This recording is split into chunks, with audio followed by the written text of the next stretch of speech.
This interview has been conducted for St John, Scotland, 75 years of making a difference. My name is Dr. Sue Morrison and the respondent is Willie Waterson. This is the 25th of November 2021 and the interview is taking place in Stranraer. Thank you very much for agreeing to be interviewed, Willie. No problem. For the record, would you please confirm your full name? William John Waterson. Thank you. And what is your age or just your year of birth? I am 75. Thank you. Where were you brought up, Willie? I was brought up, well, Glenluce when I was young. In the Glenluce area, I was brought up in the country, and then I was brought up here, just in the outskirts of Stranraer. When did you come here? I would be, 11? No, 10 years old when I came to Stranraer. So you spent most of your life here. Yes.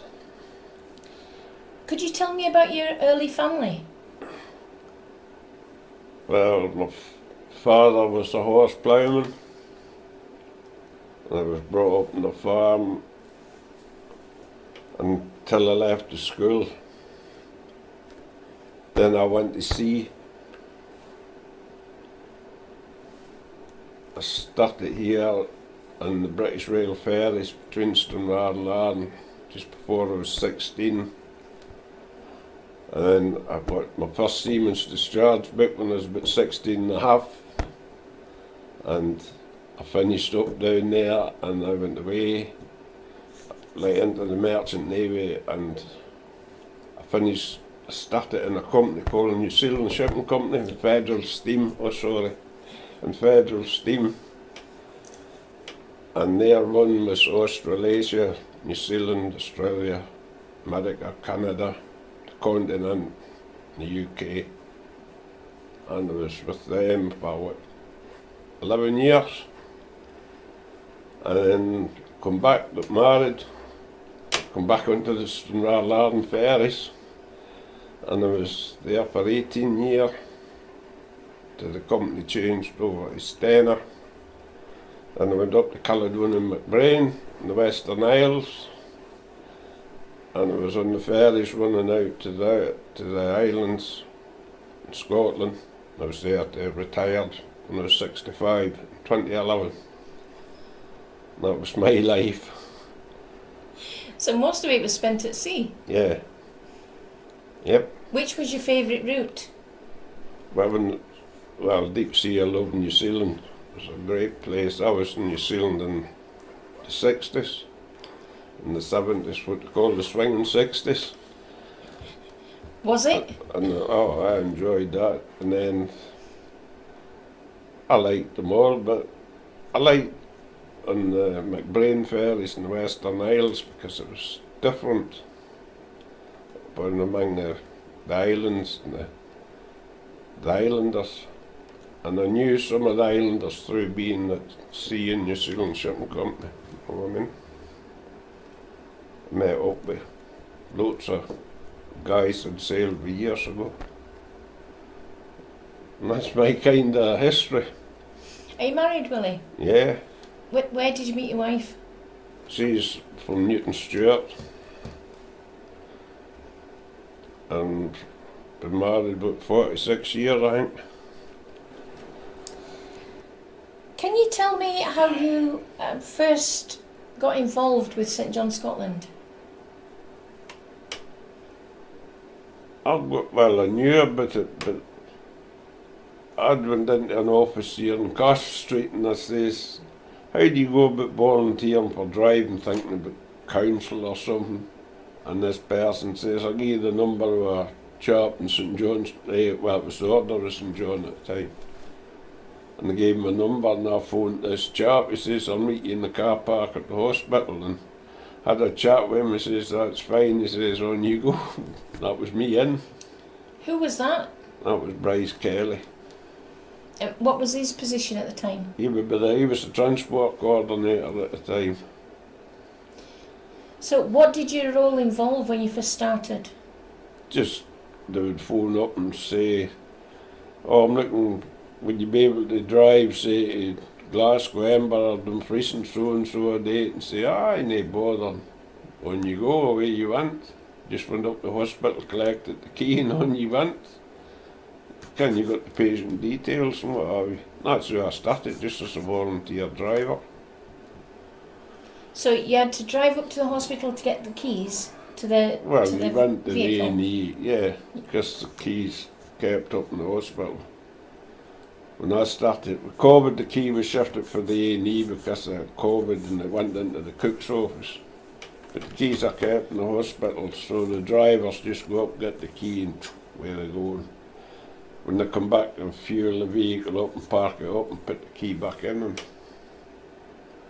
But the keys, I've got the spare keys at home, like, but the keys that they use are in the hospital. And But what kind of illnesses do the patients have? Well, it's cancer patient only transport we do, so there are cancer patients with different levels, if you understand what I mean. It's a very, again, some's going for treatment, some's going to see consultants, some are only in the process of being diagnosed, and that's different categories. They're all cancer patients in different levels. And it's good to be able to think, well, I've done a little to help somebody that's gone through this terrible, terrible thing in their life. That's the way I look at it. Can you tell me why people need help to get from home to hospital? Well, I think in the case here, somebody that's gone through cancer and they're saying, you got to go to the Western General to see at the Royal for a PET scan, and they're saying, how am I going to get to wherever in this area? Just say to the Royal Infirmary for a PET scan, because public transport's zilch, and it's a long journey in the train, and for somebody to drive it, they don't know where they're going. It takes all that anxiety out of it, and you're taking them from here to where they're going and back, and they've had no pressure. It's bad enough what they're going through, how to think about driving or how they're going to get there.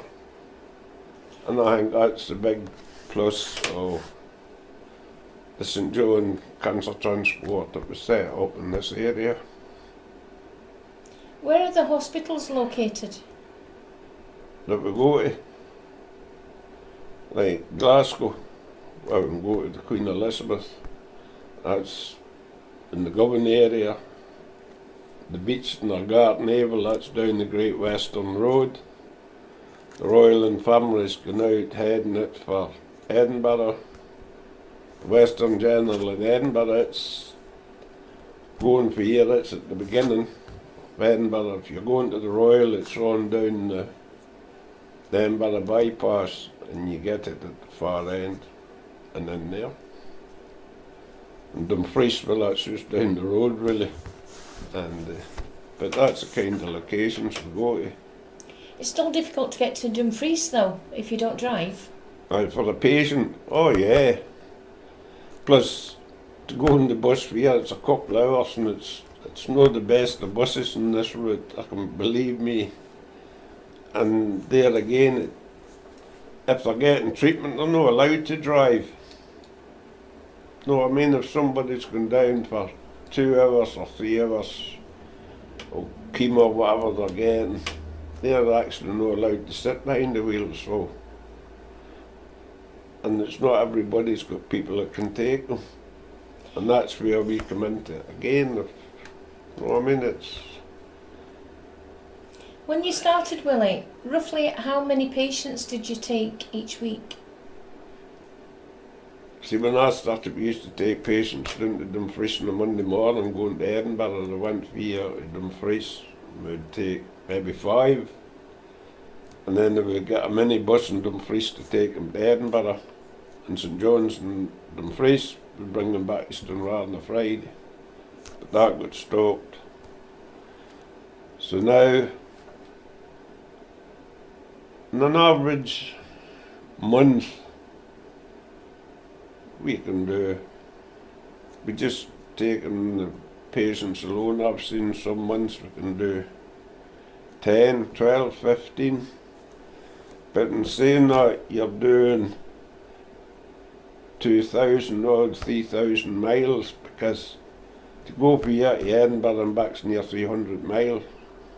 So you only need about five patients a month, and you're clocking up 1,500 miles. So some months we're doing 3,000, 4,000 miles, some months we're only doing 2.5. For 1 year we done, for 12 months we done 42,000 miles or something. And that equates to about £6,000–7,000 between fuel, tyres, services, different things. But I keep a record, I do the logs every month.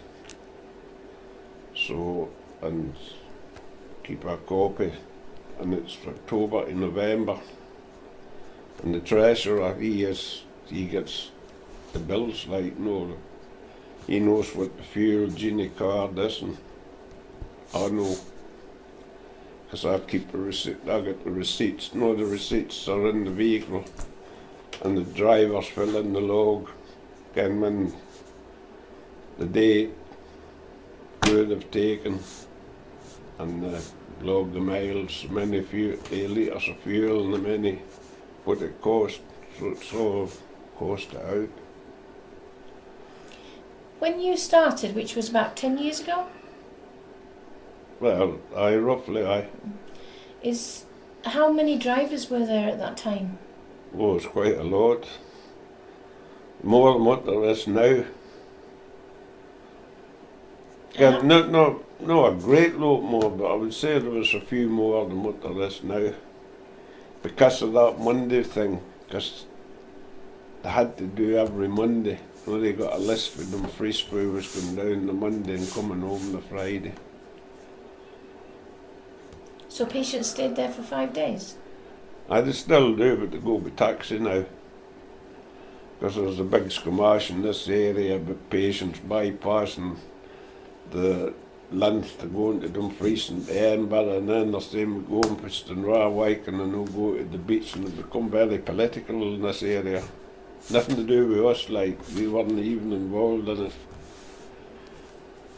So then it became, right, they put local taxes on for them. But if our patients go and say, start their treatment on a Wednesday, and college secretary maybe phone me and say, could you take a patient to the Western General on Wednesday for 11 o'clock, they're starting their treatment. And then they'll come home on the Friday by the taxi and they'll go back on the Monday. And if they're finishing their treatment, say, on the Tuesday, after 5 weeks, 6 weeks, or whatever, then college secretary might say to me, can you go and get them and bring them home? Me will go up to the Western Journal and pick them up and bring them back. The patients must rely on you guys quite a lot. Yeah, well, you get a good relationship with them, and I always say to them, if you get a letter for a check-up and you need transport, even if it's 3 months down the line, tell me and I'll put it in the diary, because that's what it's here for. And they say, oh, I never knew. So you started as a volunteer driver? Yeah, I'm still a volunteer driver. Yeah, but what happened after that? You became a coordinator? I become a coordinator. When did that happen? About 7 years ago. The chap that was doing it, I worked in the ferries with him as well, and he said to me, he says, I'm going away for a weekend, would you do it for me, right? And then he went on holidays, and then he says, He says, I'm giving it up. He was older than me, like. And he says, I think you could do it. And one thing led to another, and lo and behold, here we are. That's how I became the coordinator. So what are your duties as a coordinator? It's just organising the transport. Well, as I say, I've got the phone. Tell me about the phone for the camera. We'll have a phone here. I have a phone here, and it's just for St John's. It's nothing. It's no personal to me. It's paid for by St John's. And that number of this phone, the secretary and college secretary uses it. Cancer drop-in centre in Stranraer, doctor surgeries, and patients. There's leaflets with my number out in the community for information to people, so they can phone me. And the only question is, as long as it's cancer related, we'll do what we can for them. Because the way that it was set up in the Stranraer or the Wigtonshire area with the late Dr. John Calvert was that it was to help people get to these hospitals that have no other means of getting transport. And that's why it's open to all cancer patients in this area. So you control the phone and everybody's got your number. So you keep the calendar? I keep a diary, yeah. Well, I have a diary, I just scribble it in the diary, and I contact the patients. See, when I get a driver, I phone the patients back and say, a driver will pick you up at, say, the hospital or at home at so-and-so a time, and they'll take in the driver's name is so-and-so, and I pass the patient's name, the contact number on to the driver, so the driver knows where they are, where they're going, and away they go. The driver takes them up, makes sure they get to the right department where they're going, whatever hospital, and brings them back home. And what happens if you can't get hold of a driver? I go myself, maybe, usually. But you always get a driver, there's always somebody. Because honestly, they're a good bunch. No, I mean... Tell me about some of the drivers. Well, some of them has been driving far longer than I've been involved with St John's. And they come from all different walks of life, like, you know, I mean... There's guys, ex-police, there's a female, we've got one female driver, she was a retired police. And as soon as she retired, she wanted something to do, and she got in touch, and that was it. I went and seen her, and she's been driving, what, maybe 3-4 years.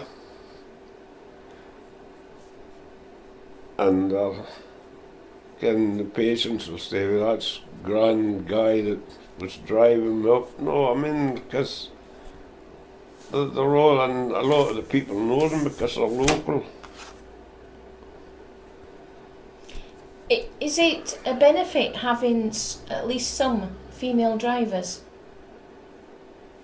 I think it is, because there's the rights of the female, the retired police officer, she's been here about 3 years. And there's another female that joined the last lot this year, and she was connected with a haulage company down in Kirkcudbright. And she loves it, you know, and she's looking after her grandkids because of what happened to her family, her daughter and husband. But she still gives up her time. And then there's a female who's been doing it longer than me. She's local. And then the rest of them are in the males, so. But it's good to have a mix. But even the female patients don't mind the male drivers. And they all remark, oh, that was great, cheery, good.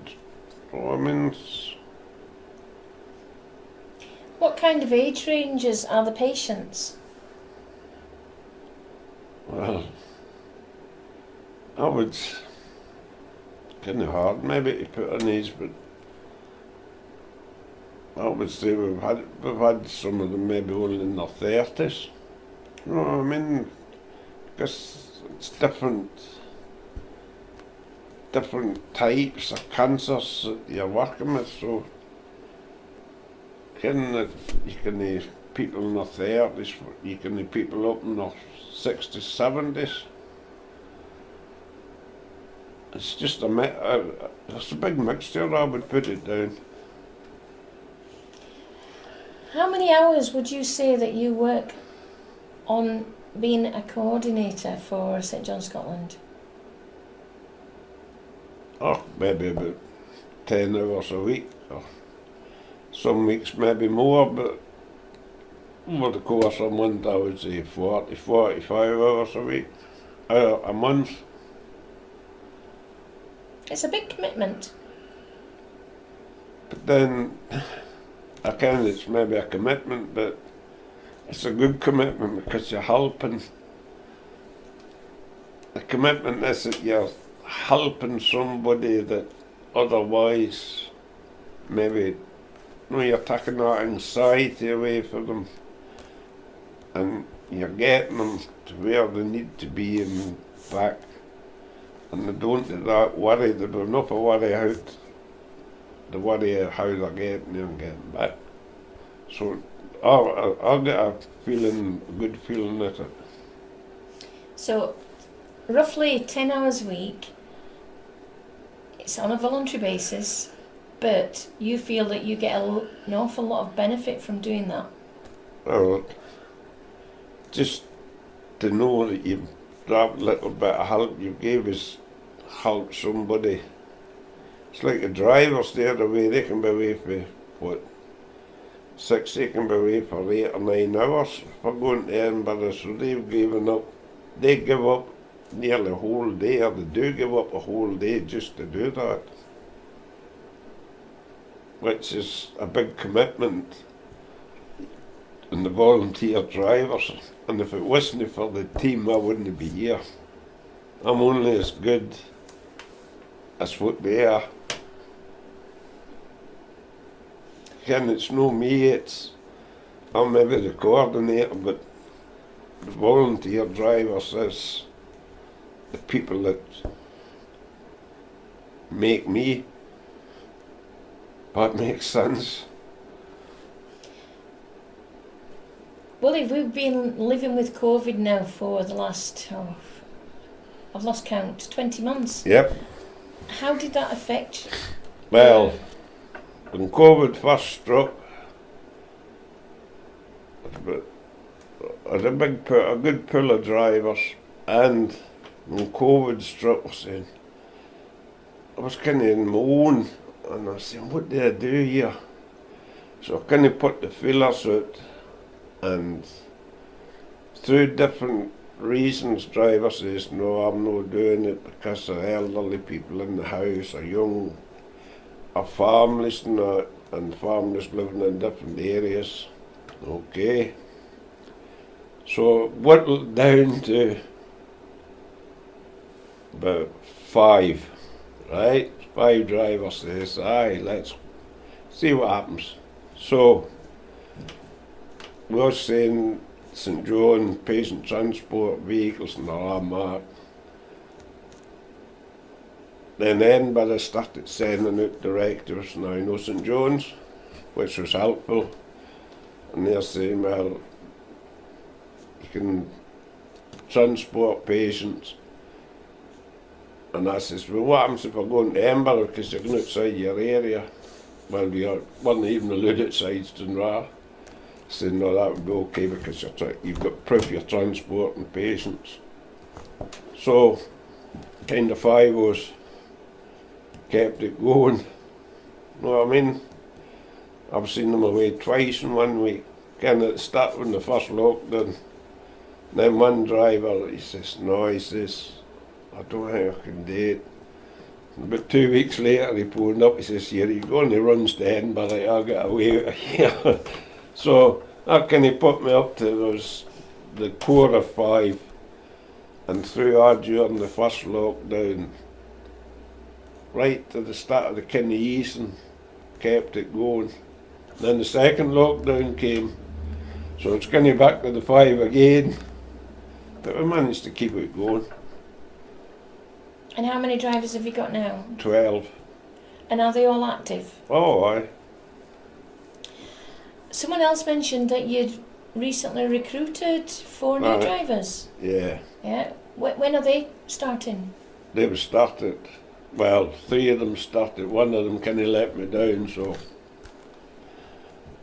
for one reason or another, no.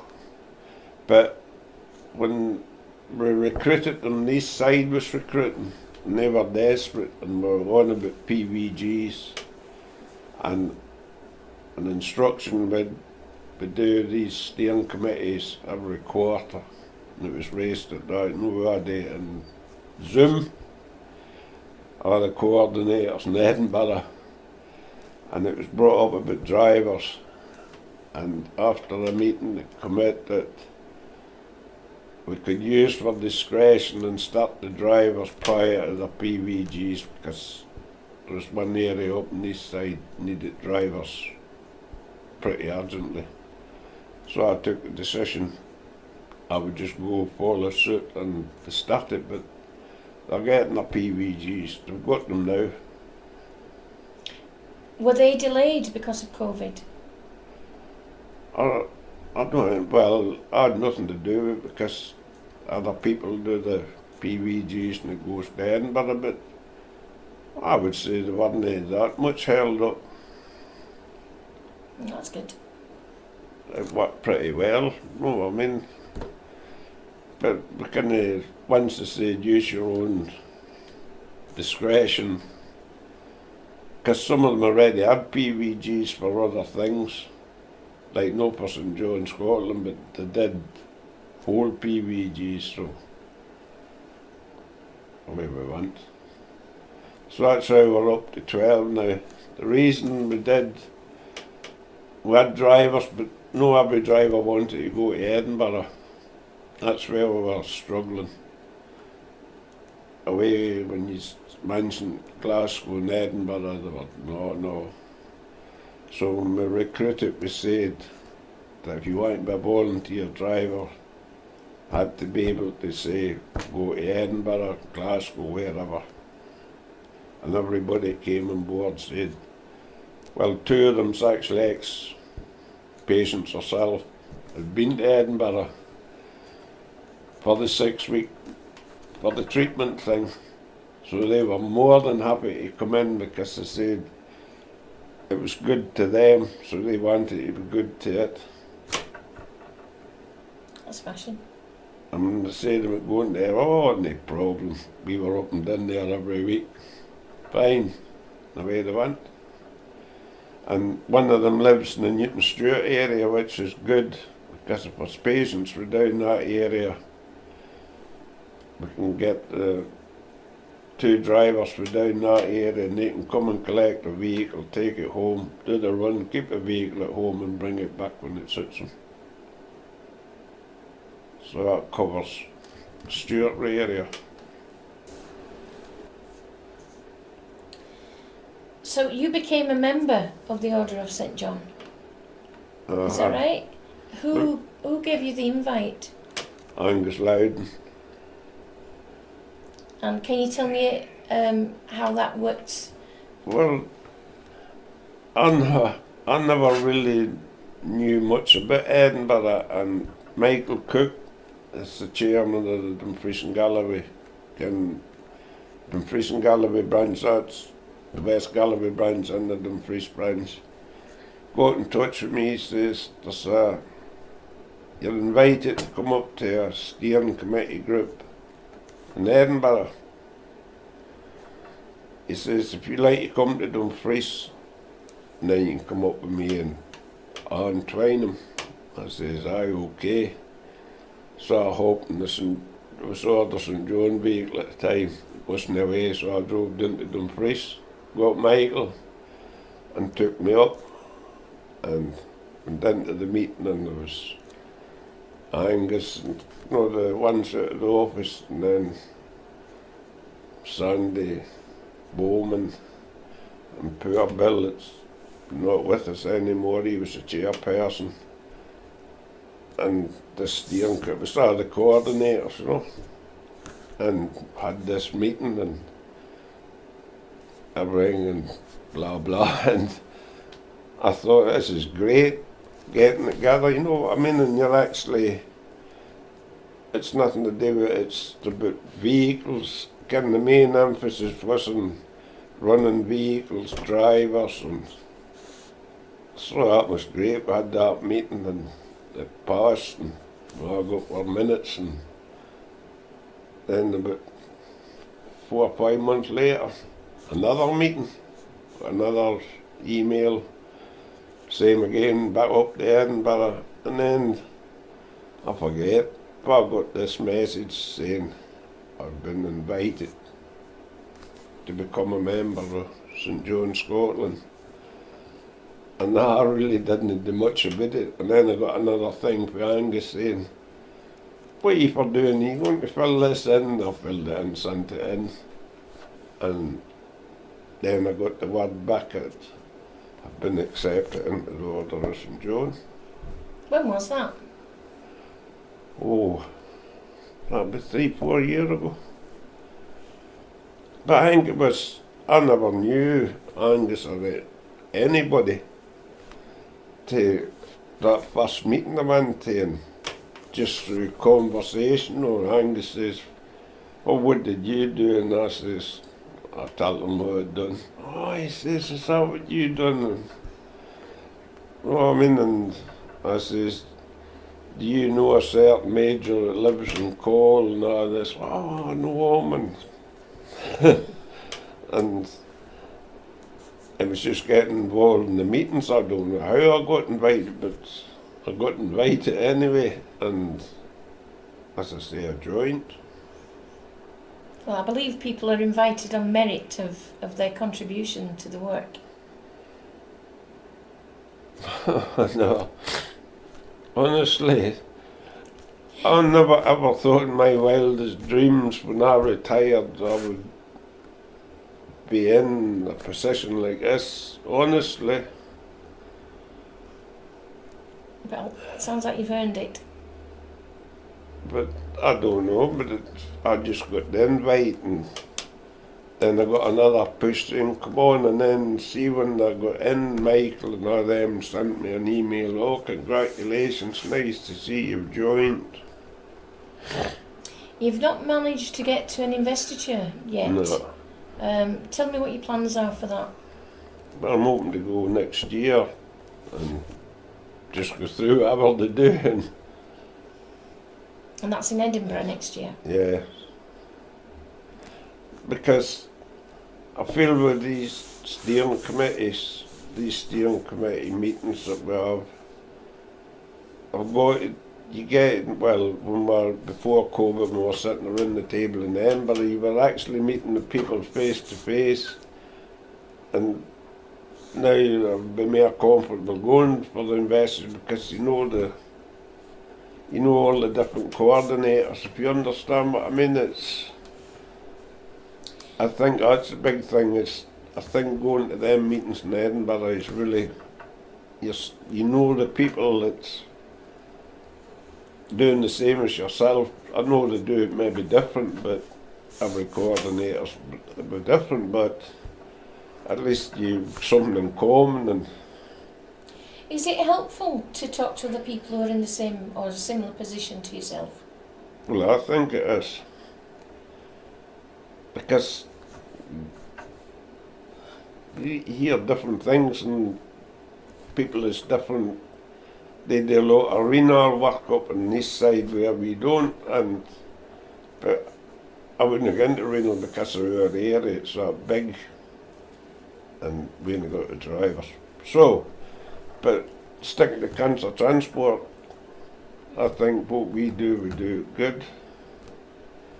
But see when you're meeting and it's all about vehicles and what they're doing for the next lot and that. So you're being kept abreast and everybody's able to say what they're getting. And they're well organised now, it's well chaired and no. You've only been with St John for 10 years, but have you seen any changes during that time? Well, the change, I've seen this becoming more involved. When I first joined, it was just kind of local, if you know what I mean. But see, we being took into the Patient Transport Steering Committee, it has brought you, it takes you away from just the local area. You're starting to hear for different areas and you're communicating with them at the top in Edinburgh, whereas before I don't think the coordinators ever got that. Whereas I was lucky I got invited and I thought these meetings was good. Have you been able to keep them up during the... Well, the day was Zoom, so I've joined every Zoom meeting. It's not the best, but I've partook in the Zoom meeting because I feel it's... No, I mean, if anything to say or any problems, we can say it, and we gave a kind of, we did this and did that for we last met, and I did this with the vehicle, and... What kind of funding does the Order of St John commit to patient transport? We are here.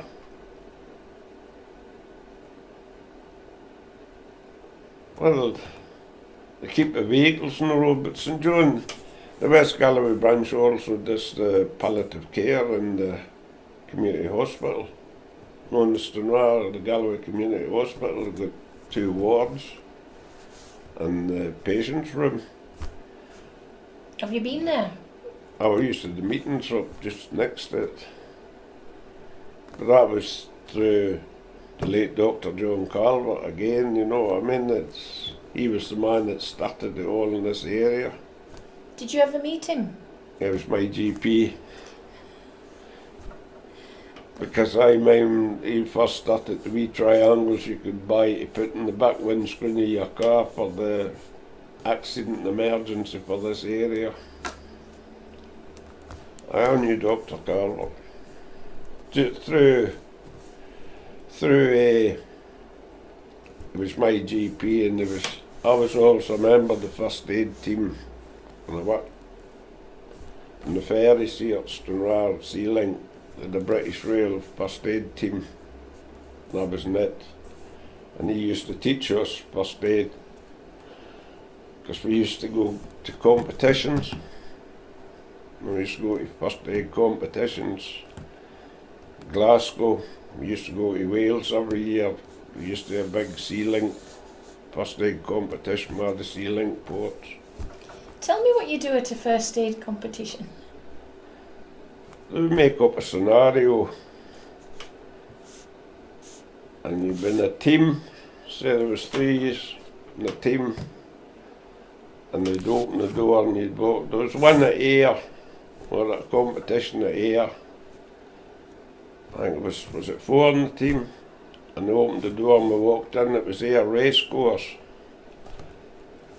and somebody had been hit with horses, so the mock race course, and you run out and halfway through dealing with the patient, this doctor says, "Stop." He says, "What did you not do?" Nobody went and stopped the race. He says, "So the horses were never the lotties." Well, put out. It's that kind of scenario that they opened the door and you went in and there was a phone, you had to phone the ambulance and what have you. And there was somebody, there was 2 adjudicators writing. Sounds like good fun. It was, because we got officially off. Well, actually I was due on. I was officially entitled to be off to go to these to go to the competitions. Very good. Willie, what do you see as the main challenges now for patient transport? The main challenges, I think, is keeping a good pool of drivers. We are fortunate with the vehicles, they're all pretty. The oldest vehicle we have is an 18 plate, we've got one on a 20 plate, and there's no problem here. We have a good relationship with garages, good relationship with people that put on the tyres, because they keep a spare tyres in stock all the time for our vehicles. I would say it's just keeping a good pool of drivers. Because see, the West Galloway branch, to me it's well run, it's got a great committee, and but I think it's financially sound, and everybody's good at giving up time for it. Could you kind of sum up what St John Scotland means to you? Well, St John's and the West Galloway branch is assisting people that so unfortunately just can't get to these places, and it doesn't matter. They've got a Rolls Royce sitting up the drive, still take them, because it's the hassle of getting there and getting back, and sometimes wouldn't be allowed to drive anyway. So nothing like that comes into it. Doesn't matter who the people is. If they need transport, and we can give them it, we'll give it. I think I'm right in what I'm saying for the West Galloway branch, I think that's all of my questions, Willie. That's it. Have I missed anything? Is there anything you would like to tell me? No, it's just I really appreciate being involved in St John, and I've enjoyed being involved in the West Galloway branch, and I enjoyed being involved with the meetings for Edinburgh and all, and I think it's a good kind of family thing to be involved in, and just doing that little bit to help some of the people that need the help for what they're going through. Thank you, Willie. You've been a pleasure to speak with. Thank you.